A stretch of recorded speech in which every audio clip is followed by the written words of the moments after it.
नमस्कार साथियों, उम्मीद करता हूँ कि आप सभी स्वस्थ होंगे।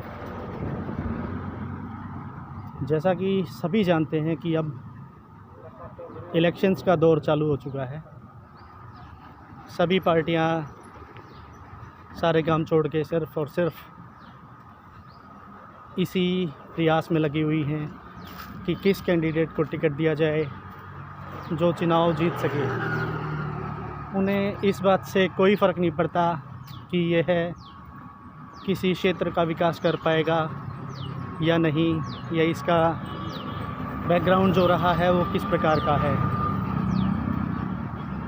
दिखावे के तौर पे कहा जाता है कि जो अपराधी किस्म के व्यक्ति हैं उनको इलेक्शंस में नहीं आने दिया जाएगा, पर ऐसा कुछ नहीं है। और मेरे युवा साथियों, जैसा कि इससे पहले एचएसएससी की जो है भर्तियां चल रही थी, उन पे कुछ विराम सा लग गया है। यानी कि वो इतनी धीमी गति से चल रही हैं कि उन पे क्या भरोसा किया जाए। मतलब जितने भी बच्चे हैं जो एग्ज़ाम दे चुके थे, जिनके रिज़ल्ट आ चुके हैं, जिनकी ज्वाइनिंग भी इन्होंने कराई, स्टेशंस वगैरह अभी पूरी तरह से अलॉट नहीं हुए हैं उनको, तो उनका ज्वाइन करना ना करना बराबर ही है। और अभी कयास लगाए जा रहे हैं कि ये भर्तियां जो हैं अब इलेक्शंस के बाद ही होंगी, क्योंकि जिस प्रकार से ग्रुप सी में 55-56 ये 56-57 का जो मामला अटका हुआ है, उस पे सरकार जो है दृढ़तापूर्वक अपना पक्ष रख ही नहीं रही है, क्योंकि वो चाहते नहीं है कि ये भर्तियां अभी समय पर पूरी हों। इन्हें धीरे धीरे कोर्ट का नाम लेकर आगे सरकाया जा रहा है। और अभी भी ये फ़ैसला 5 नंबर वाला और ये 55-56 वाला, इसकी तारीख जो है 22 अप्रैल दे दी गई है।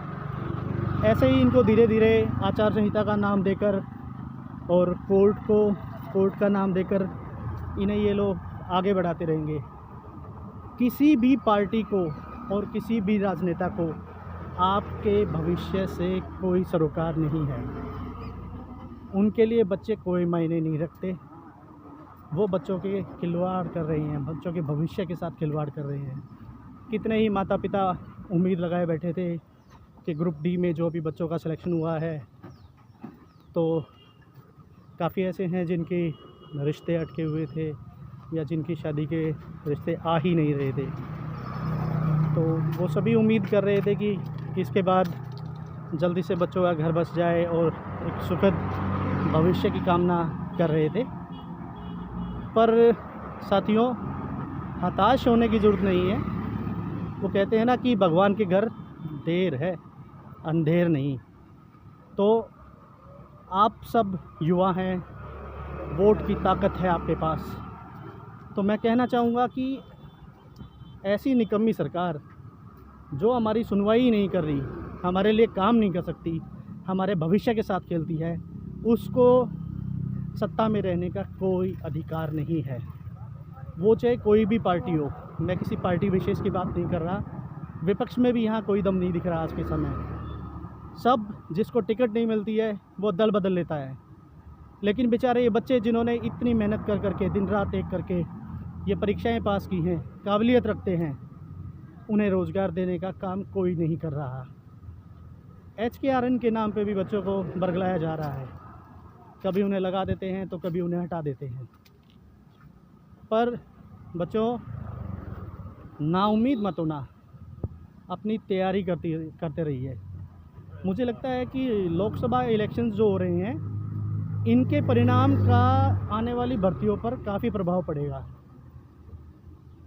हम भी कामना करते हैं कि जो सी वाला मामला जो है पहले ये सुलझ जाए, ताकि जो बच्चे अभी इनमें से काफ़ी ऐसे हैं जिन्होंने डी में ज्वाइन किया हुआ है, वो अपने सी में ज्वाइन करें और डी में भी ये कट ऑफ जो है नीचे आए और बच्चे जो हैं ज़्यादा से ज़्यादा ज्वाइन कर पाएँ। तो आप लोग जुटे रहिए।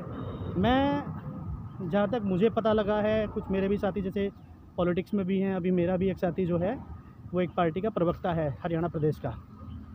मैं नाम नहीं लेना चाहूँगा यहाँ पर किसी का व्यक्तिगत, पर मुझे जो पता लगा है कि लोकसभा इलेक्शंस के बाद सरकार कहीं ना कहीं इन वैकेंसियों को बढ़ाएगी भी और आपके पास और ज़्यादा बेहतर मौके आएंगे। अभी भी 2 कैटेगरीज़ में, ग्रुप सी का CET जिन्होंने क्वालिफाई किया है उनके लिए 2 कैटेगरीज़ में वैकेंसी निकली हुई हैं। एक में 66 पोस्ट है, तो दूसरे में जो है तकरीबन आप ये मान के चलिए 40 से ऊपर कैटेगरीज़ हैं जिनमें स्पोर्ट्स कोटे के तहत विभिन्न प्रकार की वैकेंसीज़ निकली हुई हैं, जिसके फार्म जो है वो 1 तारीख से भरे जाने लगे हैं और उसकी अंतिम तिथि जो रहेगी वो मई तक की है, यानी कि मई की शुरुआत तक। तो आप अपनी पूरी तैयारी कीजिए ध्यानपूर्वक, जो भी उसमें दिशा निर्देश दिए हुए हैं, जो भी उसमें कंडीशंस हैं उनको अच्छी तरह से पढ़ लें और अपनी पूरी तैयारी के साथ वो फॉर्म भरें और इंतज़ार करें कि ये इलेक्शंस जो हैं इनका जो परिणाम जो है वो ऐसा है कि ये सरकार इनकी भी जड़ें हिल जाएं और इनको मजबूर होके बच्चों के लिए वैकेंसी जो है वो बढ़ानी पड़े और सही तरह से बच्चों का सिलेक्शन हो ताकि उनको भी रोज़गार मिले। नहीं तो बच्चों सिर्फ ऐसा नहीं है कि सरकारी नौकरी ही सब कुछ है, करने को बहुत भी कुछ कर सकते हैं, लेकिन काफ़ी माँ बाप उम्मीद लगाए रहते हैं कि सरकारी नौकरी का थोड़ा सा आज भी एक क्रेज़ है कि अगर किसी लड़की के लिए लड़का देख रहे हैं तो भी वो सोचते हैं भी सरकारी नौकरी लगा हुआ हो तो थोड़ा सेफ़ रहता है, क्योंकि प्राइवेट में क्या है कि ये श्योरिटी नहीं है कि कंपनी कब तक आपको रखेगी या कब तक आप वहाँ काम कर पाएंगे, डिपेंड करता है माहौल के ऊपर, बार बार चेंज करनी पड़ती है। तो थोड़ा सा इसीलिए आज भी लोगों का रुझान जो है वो सरकारी नौकरियों की तरफ है।